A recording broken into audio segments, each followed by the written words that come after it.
اس نے آپ کے بارے میں بھی زبان درازی کی. حضور آپ کو بھی کچھ برا بلا کہا ہے. یا رسول اللہ جب اس نے مجھے کہا نا تو پھر مجھے کو فکر نہیں، مجھے کو غصہ نہیں آیا، لیکن کریم جب آپ کے بارے میں اس نے بولا نا تو پھر دل کیا کہ میں اس کو قتل کر دوں.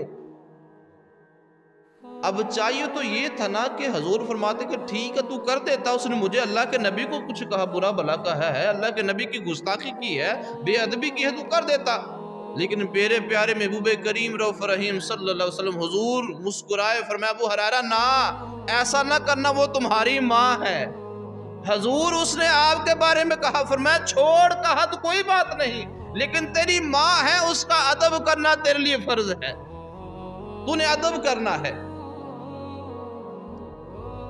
کسی مذہب میں، کسی دین میں ایسی مقام، ایسا شان نہیں ملی ہے کہ جو شان والدین کو اللہ کریم کے پیارے محبوب کا جو لایا ہوا دین نے عطا فرمایا ہے.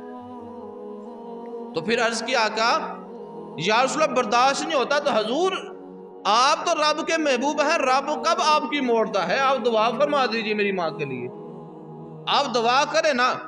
تو کریم رسول اللہ صلی اللہ علیہ وسلم نے ہاتھ اٹھائے دعا کے لیے ابو ہریرہ کی ماں کے اسلام کے لیے، ہدایت کے لیے. ابو ہریرہ کہتے ہیں ابھی حضور نے ہاتھ اٹھائے تو میں نے گھر کی طرف دوڑ لگا دی.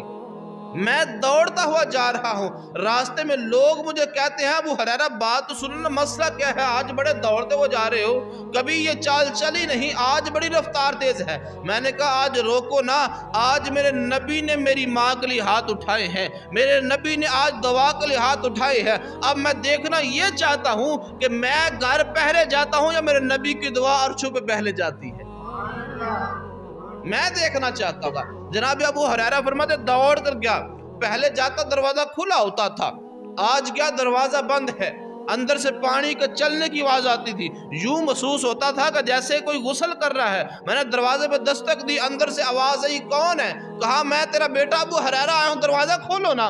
تو ماں نے کہا بیٹے میں غسل کر رہی ہوں، ذرا صبر کر، میں دروازہ کھولتی ہوں. کچھ دیر کے بعد کہتے ہیں انتظار کے دروازہ کھلا نا تو میری والدہ نے غسل کر کے لباس بھی نیا پہنا تھا، اور جب دروازہ کھول رہی تھی تو دروازہ کھولتے ہوئے محبوب کریم کا کلمہ پڑھ رہی تھی، محبوب کریم کا کلمہ پڑھ رہی تھی. حضور نے فرمایا کہ ابو ہریرہ وہ کافرہ تھی، لیکن پھر بھی حکم نہیں کہ اس کی نافرمانی کی جائے، اس کے ساتھ اس کا ادب ہی کرنا ہے.